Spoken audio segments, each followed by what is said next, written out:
Hi, I'm Marie Elizabeth Molly, and this is Relationship Alchemy. Today, we're talking about staying soft in a hard world with Andre Henry. Andre is a musician and writer using his creativity to build a movement for social healing, for racial healing, and social progress. He spent years searching for answers about how ordinary people can change the world through collective action, and he's doing his damnedest to mainstream what he's learned on this journey. Hi, Andre. Welcome from Colombia. Hi, thanks for having me. I just love that you're in Medellin. Oh, me too. I mean, we could have a whole conversation about moving out of the US, you and I, but Yes. let's start with so I asked you to be on the podcast. I've followed your work for a long time and love your music and I love your work. And we were introduced by a mutual friend and Yeah. Janet, and I just have been a longtime fan. So, but in particular, you sent out a snippet of a new song that you've been working on called Soft to your Patreon subscribers, of which I am one.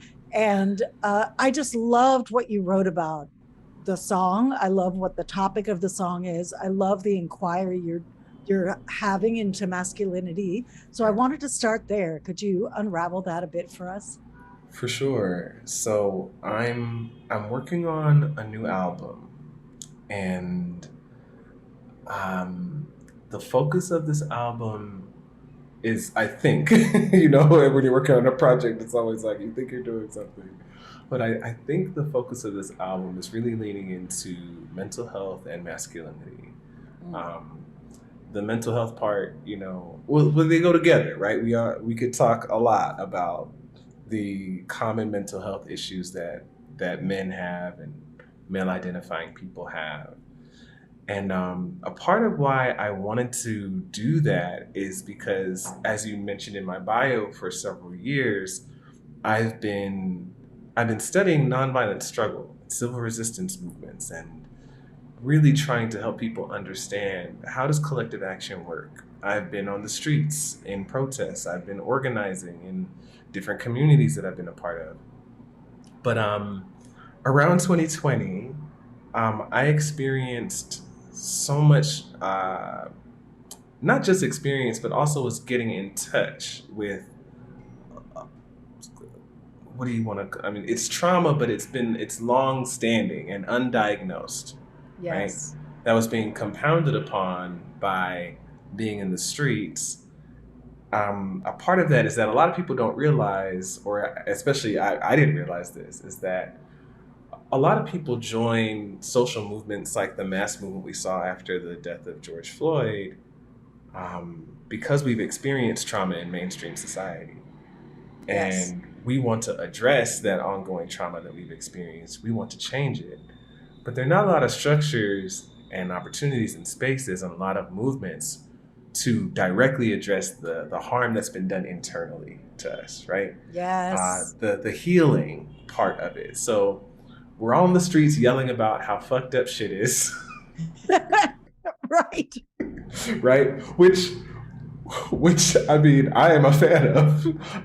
Yeah. It has its But place. It has yes, its place. but at the same time, I didn't find a lot of space for us to really dig into how the fucked up world has fucked us up, right? Yes. Right. Internally.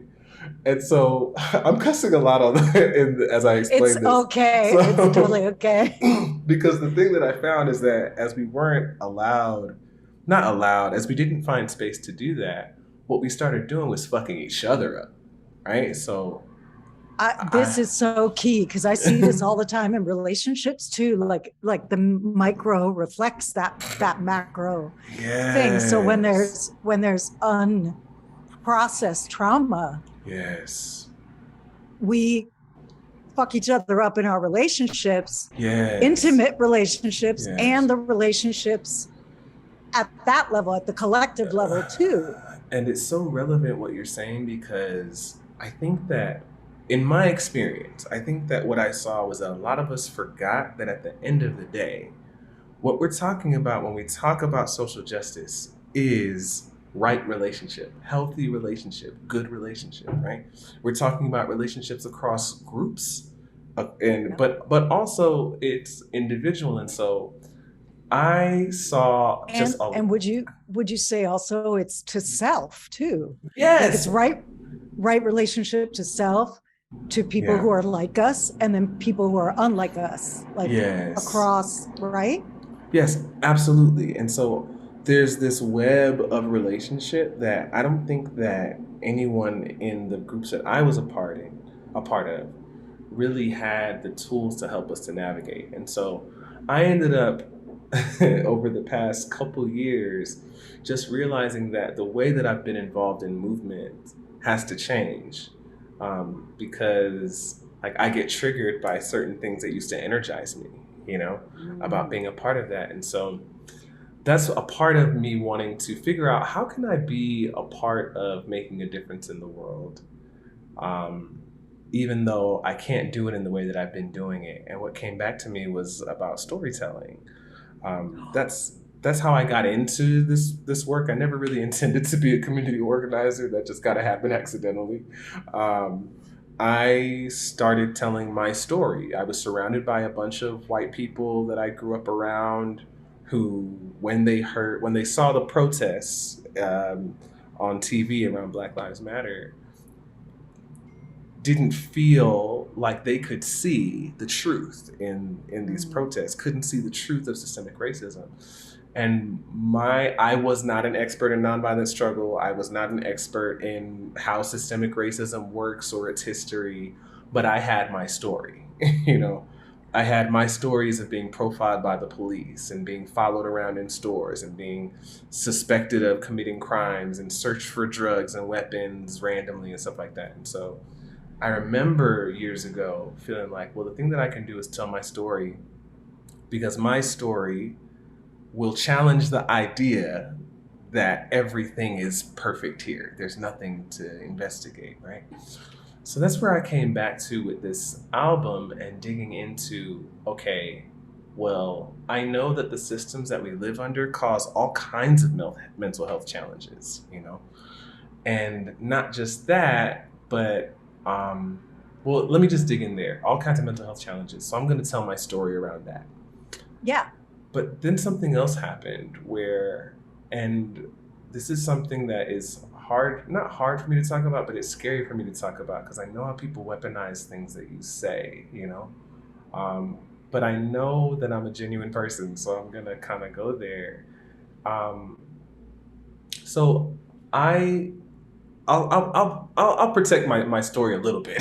so basically, You have permission to be as yeah, protective as you need to be. yeah. Yeah. Basically, um,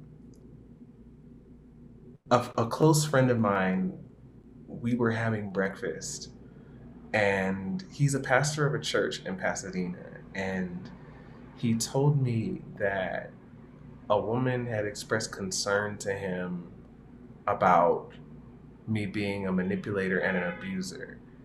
Mm. Now, this is not someone that I've dated. So, but they said that they felt like they could see a pattern. So I took that really seriously, and I, told my friend I am in therapy. I'll talk to my therapist about this. And I spent like the next 2 days just talking to every woman in my life and Mm. asking them, saying first off, please do not be in a rush to comfort me or anything like that, because if this is true about me, I need to know. Because if I knew that I was hurting someone, I wouldn't do that, whatever I was Mhm. doing. So, Mhm. but there may be something, some habits, something, that things that I'm doing um, that are hurting people. And so, I talked to a lot of the women in my life, some of them that I've known for a short time, some that I've known for decades, some that I've dated, some that I haven't, different levels, and just really tell me, like, if you see something. And what did not come up is that there's a pattern of manipulation and abuse for me there, but it made me want to be even more intentional about reading about masculinity. Yeah. Um, Because I think that what happens oftentimes in these kinds of conversations, like I know this on the at the vector of race, right? So I know that when I talk to a lot of white people just want to feel like they're one of the good white people, like Right. like this, you know. And as a man, like I want to feel like I'm one of the good men, or I have, right? Yes. But what that does is it's a kind of defensiveness, right? It's like it puts me in a position where I'm unwilling to consider that first off, it's not a binary of like you're a good person or a bad person, right? Absolutely. So Yeah. like that's number one. But it also keeps me from seeing if I am participating in something that is harmful and so that I can stop it. So I started reading and it's not like my first time, but I got back into a book from Bell Hooks called The Will to Change about men, masculinity, and love. And really looking to see if I see myself and where I see myself, Mm. you know? Because for a long time, I have felt like there are a lot of things that we talk about that men struggle with that I haven't felt like I've struggled with, you know? Mm. Um, Like what?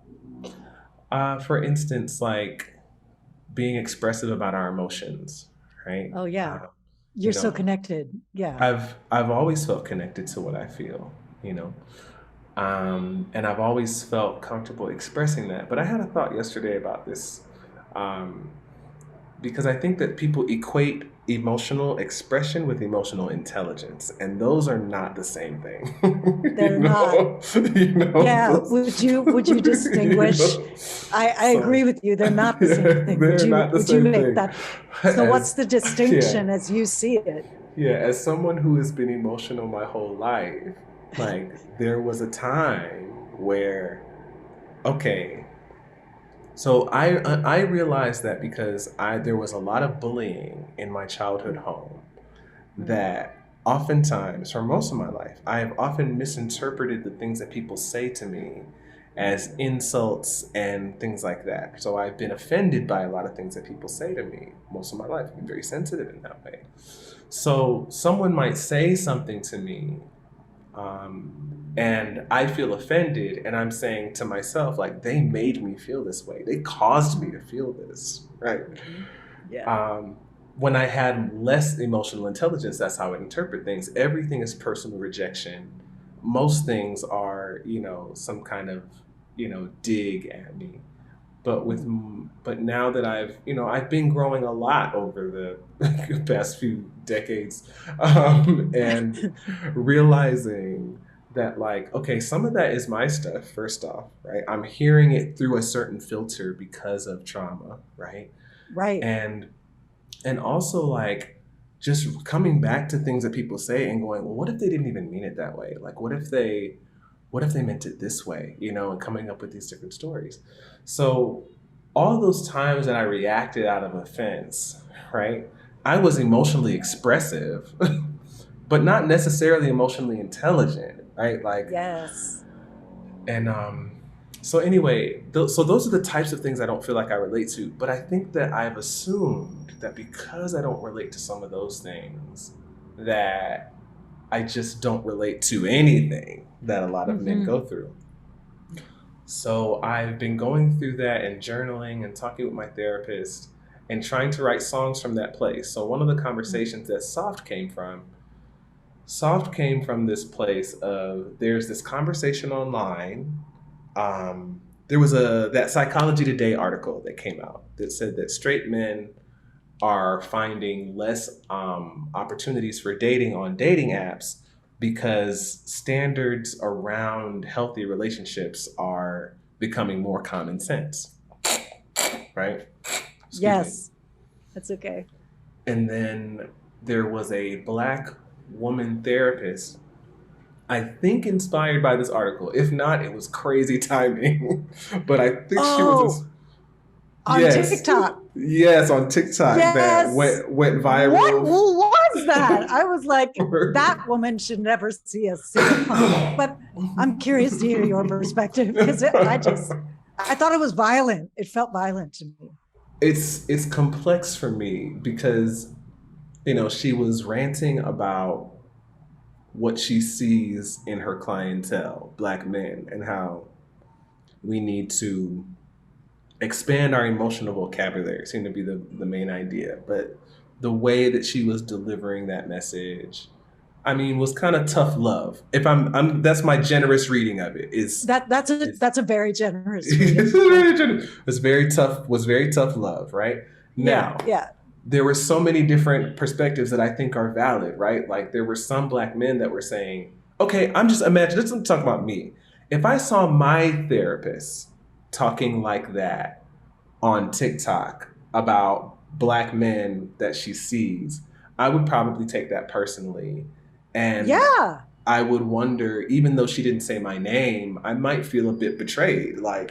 Um, because I don't know, like the nature of a therapeutic relationship is that non-judgmental kind of posture, where you can share these things, and sometimes you do have to share things that are painful, embarrassing, um, uh, all these kinds of things. You have to kind of you have to let your therapist see a side of you that no one else sees, so that yeah. you can get into that healing space. So anyway, I just remember, I think that she's making, regardless of how she did it, I think that she made some valid points. But, but I'm watching as a sensitive man Yes. who has not been perfect, but has tried to communicate what my experience has been in relationships, in every relationship, right? Yeah. Um, I have, and I can count on one hand the amount of women that I've dated that have ever heard me say, that hurt my feelings, or Mm, that didn't feel good, or that was offensive, or whatever. And they have mm, genuinely tried to understand why that is, tried to talk to me about it, shown curiosity about it, been affirming, apologized. I can count on one hand the amount of times that that's happened. mm. And so, Because you haven't said it, or because they haven't responded that way. because they haven't responded that way, Yeah, can just, we go further into that? yeah, exactly. Yeah. Because what you're talking about, so for example, Patrick and I have that kind of transparency with each other.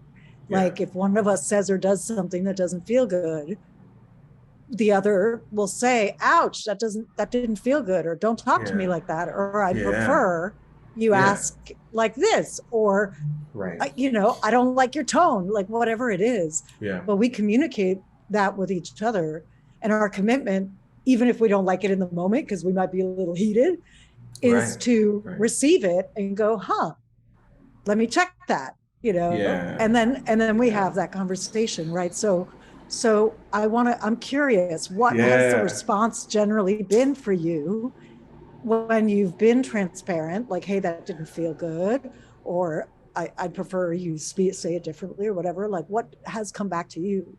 Yeah. There, in general, there's kind of this, you're too sensitive, right? Oh yeah, yeah. Right? It's you're just too sensitive, or, you know, okay, I thought of, there's several relationships I could go through, but there's one that comes to mind when I think about this, because it was the first time that I ever really experienced like this, because it was shocking. So I remember, and I don't remember what was said. I just remember saying to my girlfriend at the time, like, that's offensive to me, like that hurts my feelings, you know. And I remember her saying to me, I disagree with you. Yeah, Like, what? I disagree with you. And I'm like, so I think what she was trying to say is that, well, you shouldn't be offended, right? Like, Exactly, like your feelings are wrong, right, exactly, right, exactly. which And is never a good stance in a relationship ever. Don't do that, yeah, yeah, anybody. and we had that argument over and over and over again, because she didn't intend to offend me or whatever. that I should just not say anything, you know, Yeah. or because she didn't intend to, then I'm wrong, right? And Right. And we could have a whole conversation about intent versus impact, right, right? exactly, Because they're not the exactly. same thing, Yeah, as we you often know? do, right? Like Yeah, as a social justice person, like that's a principle that has been apparent to me is that like exactly. what you intend to do, and the actual effect of what you did are not always the same, and it doesn't mean that that you're a bad person or whatever. It's just that's just the way that Exactly. things work. So I that has been common, right? In my so when I'm watching this conversation about how men need to expand their emotional vocabularies, the thing that I'm thinking is I have my emotional vocabulary is vast. It like is. it's I know how to talk about what I feel. I have Yeah. not always done it well, but I have been learning, right? Yeah. And I think that at this point in my life and for several years, I think that I've actually been pretty good about it in general. I know how to sit down. I know how to first off calm down, collect my thoughts, give the person the benefit of the doubt, talk to them and say, "Hey, so when this happened, I just kind of felt this way." I know how to put that in a larger story and say, it may be because this has been my experience in life, and I just want to talk to you about that. And I still can count on one hand the amount of women who have been able to respond positively to that and to engage that conversation at that level of maturity. Now, that's when I'm at Mhm. my best. Right. I feel like I feel like I have to say that because I don't want anyone, you know, thinking like I'm an angel or something, but that's like at But my best. but But I know how before, to do yeah, that. but you know how to do that. And I mean, and this is the thing, like this is what I'm trying to teach so much with my work is I teach people frameworks to do exactly that thing that you described. Like take the pause, collect yourself, ask yourself what you want and need, make the request you need to make of the other person. Here's how you make that request. And I, I'm shocked on a daily basis what a revelation it is for people that they don't, that there's so little knowledge out there on how to treat each other with respect and accountability in the way you're Right. describing. Right, because again, like you don't have to be against each other, right? This doesn't have to be a fight where like Right. I'm right, you're wrong. It's just okay. I can give you the benefit of the doubt. You didn't know how that landed for me. I want to let you know how that landed for me so that maybe we can make adjustments, right? And so Yep. so in that conversation, I'm looking at that and going, so everyone talks about wanting a sensitive man, a man who's in touch with their feelings, a man who can express himself and all that. And I'm like, but my experience says that men are not the only ones who are indoctrinated into this idea that men are not Absolutely. supposed to feel. Men are not supposed to Yep. feel deeply. Men are not supposed to express themselves, you know? Yep. So for me, it sounds like I can't talk for every woman, but it just sounds like to me that a lot of women, when they say that, are saying they want a man who will dote on them and you know be expressive about the things that they want to hear. Mm. But you know, I love you, you're so pretty, you know, all that kind of stuff. But not about the guy who says, yeah, like I'll give you an example. Years ago, a friend of mine, we were talking, and she said I was a difficult person. And I started tearing up and I started crying. And I said, no, no, you don't get to say that to me. You don't get to just call me a difficult person. You are having a difficult time relating to me. That is not who I am, right? And Yes. then I started telling her, now I'm activated at this point, right? So like I'm not Right. yelling, but like you can see like this is But really there's hurtful. charge. Yeah, Yeah. there's charge and you can see this is really hurtful to me. And so I start telling her, my grandmother was the meanest person that I knew, you know? She Mm. was generous. She's like just weird, like this weird combination of like she would give you the shirt off her back, but she was mean, you know? Like she would just call people stupid, you know, and stuff like that. You know, like she just was not a nice person. And so we kind of kept our distance from her in a way. Like we kept her in the house, we took care of her, but she was a difficult person, you know? Mm.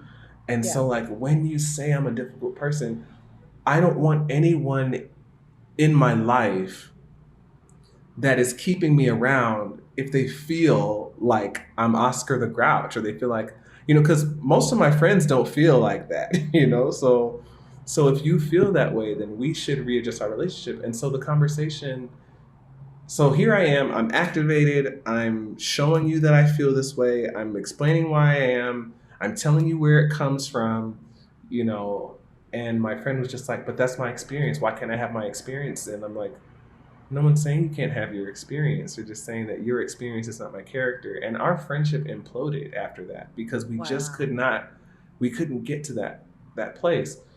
Mm. So what I'm saying is, I just want to highlight. So yeah, what you said that was so brilliant. Your experience is not my character.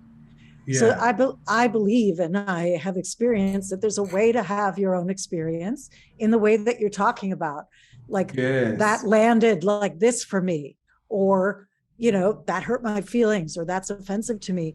That's having your own experience, but it's not making it's not making passing judgment on the other person's character in order right, to have your own experience, which is right, very different right, than saying you're a difficult person because I'm yes, having a difficult experience in your presence. It's like, right, right, yeah, right, exactly. And so I tell that story to illustrate just one of the ways that I'm like, yeah, everyone seems to think it's great, a great idea to have a man who's more in touch with his feelings around, or a man who's more sensitive around. But what about when those feelings are, you know, you are causing me harm, right? exactly. Then it seems like we default back to that place of, but you're supposed to be a boy, you're supposed to be tough. You don't cry when you skin your knees. You don't Yeah. show when your feelings have been hurt and all that kind of stuff, you know. So What you're pointing to, also what it's evoking for me right now, is this sense of there's a de-armoring that has to happen in women mhm. because we're so armored after having dealt for so many years with men who Mhm. don't express, right? And also just surviving the patriarchy. But I Yeah. mean, there's that. There's so much armoring Yeah. that then when there is a man who's emotionally available, sensitive, communicative, it's like women don't even know how to be with that. Like they just want to squash that rather than be able to fully open to and receive it. Like there's a piece of work that Yeah. women need to do to be able to receive and lift up a man who actually is presenting as emotionally available, right? Because I think it's so foreign for so many women Yeah. to have that, but B, it's like we have to put down our rage, Mm. to be able to receive Mm. and meet at that level. There's an armoring that has to be set aside, and Yeah. that's a very difficult piece of work for women if they are not doing their work yet. Like if they're not working Yeah. out their own trauma, it's Yeah. going to be super hard. Does that make sense what I just said? It does. And the thing that I've been thinking about is just, we all are influenced by the patriarchy, right? We all are influenced by it. We all uphold it in the same way that, like, you know, black people are not insulated and immune to Yeah, thinking within the framework of white supremacy just because we have yeah, melanin in our skin. Like, absolutely. no one is immune to thinking within the framework of the patriarchy just because of their genitalia, right? Or their Right. sexual orientation or those kinds of things. And so, like, me wanting to be one of the good guys, like, I can't just say, well, I've never been a toxic man. I've never contributed to rape culture. I've never, I have, you know, I have, you know, and I think that sometimes we miss that, like, women uphold the patriarchy too.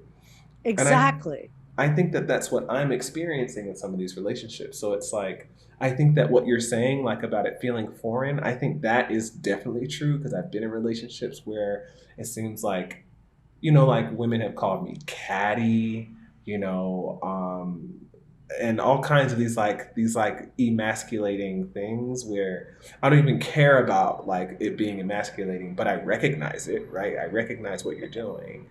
Um, for example, I was in an abusive relationship a long time ago, like 12 years ago. I almost married this woman, and she Mm. had some real anger problems. And, when she was angry, she just went off the handle at me, just calling me outside my name, putting me down, putting my dreams down, insulting me, the way that I dress, like all this other kind of, all this stuff, I mean, and eventually, like, she actually got physically abusive with me. She grabbed me by the neck one day.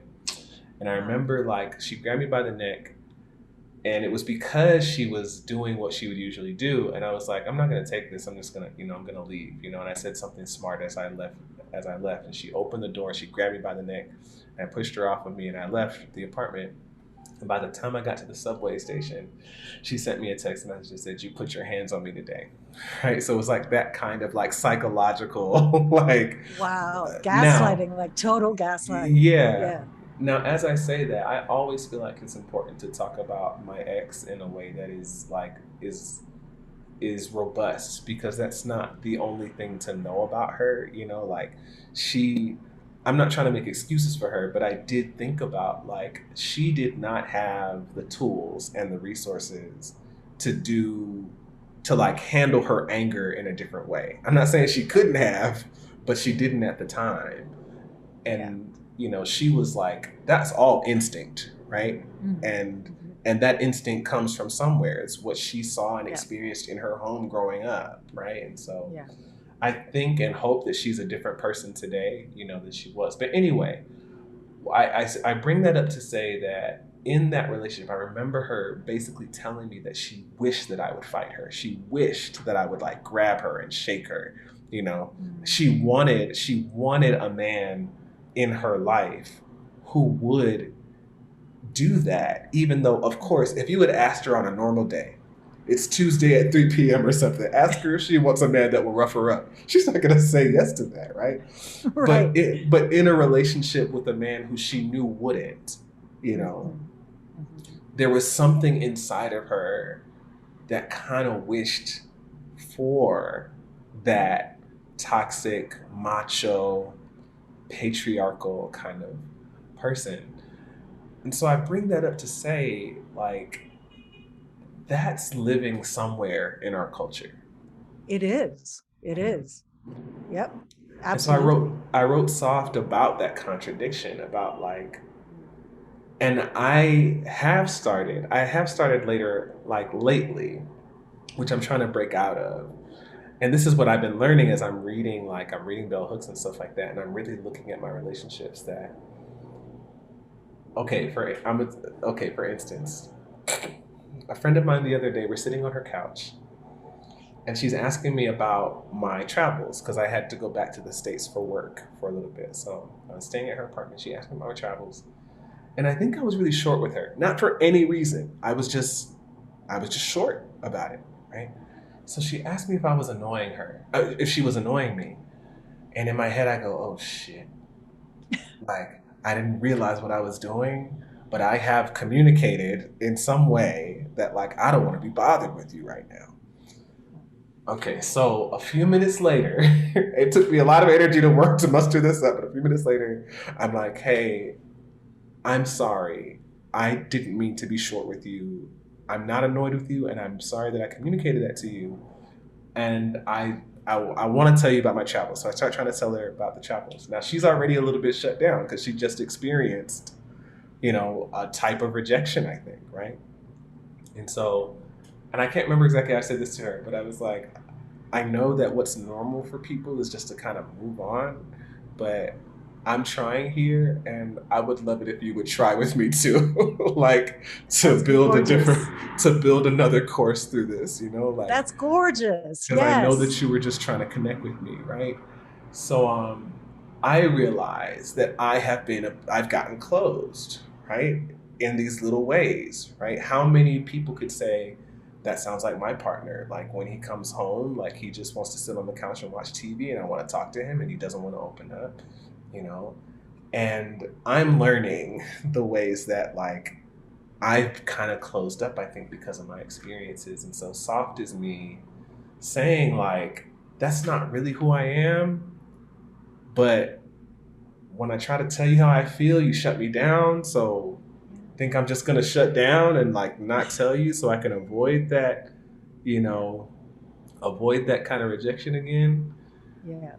And I'm not getting to that point where I'm like in the song at least not working through it like I did with my friend. I'm just trying to give people a glimpse into what it does feel like inside. You know, that's why I sing like it's a lonely feeling, you know. Yeah. I want to thank you so much for this conversation. I cannot wait for this album to come out. Yeah. And when's it coming out? Is I'm it like an aiming open? I'm aiming for May next year, you know. Great. Um, and I'm just trying to really dig deep over the next few months into like for instance, like all we talked about today is like, you know, like okay, that's one experience that I'm having as a man and kind of everything that my therapist that we talk about I'm trying to like dig into and like is there a song in there something that I can share something that might raise conversations like this so all that to say that might affect the timeline.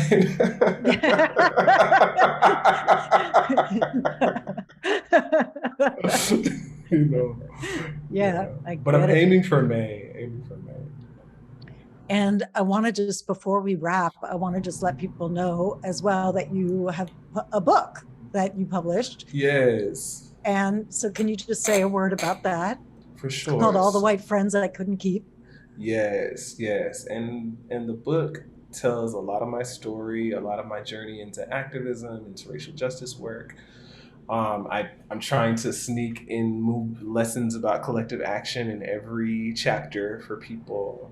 And you know what I just was thinking about this week too with the book, because sometimes I feel like I'm going all these different directions, but the book is kind of what we've been talking about too is like digging into my own story to talk about social progress, you know. Yes. So it was a bestseller in California in Southern California when it first came out. So I mean, I really do hope that you know folks who listen to this conversation, if you're interested in racial justice, which you should be, Yes, which you should be.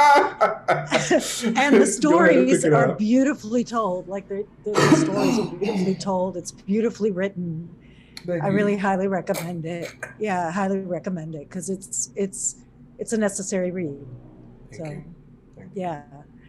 Are there any final thoughts you want to leave folks with before we say goodbye? Uh, I don't know. I mean, I do feel like the thing that I've been thinking about a lot, and I would put this out to your listeners is um, whenever we talk about our own stories, we're also talking about how the world is structured, you know, and that's something I'm coming back to, and so like I think that we really can create change in the world by looking at you know our own personal transformation but also just the way that we interact with each other. Like this is all about relationship like we said earlier, and if we learn how to do relationship with people well, right, then I think the only thing after that is for us to realize um, that you know the people that we don't know, the strangers, the people on the other side of the tracks, the immigrants, the folks who are the poor, the like those are just as much people as your mom, your dad, your husband, your child, you know, like, and if we could see each other through that lens that like because we have all these dehumanizing lenses, right, so then we're like, yeah, I need to give that kind of love to my partner, but like I don't need to care about this guy, you know, who's like sleeping under this bridge or whatever. Like if we can do relationship well and practice doing relationship well with the people close to us and expand that circle out, I think that I think Yes. we're on to something there. Yes, I'm with you. Thank you so much for being here today. It's just, I love every time we get a chance to speak. I love our conversations. And Me too. It's been so wonderful. yeah, so everybody who's listening, find Andre's website is in the show notes. Get on his list, his Patreon, check out his podcast, Hope and Heart Pills, pick up the book, get the album when it comes out. You Yeah. can also find his music on Spotify. His current music is there and is beautiful. And until next time, remember that a great relationship starts with you.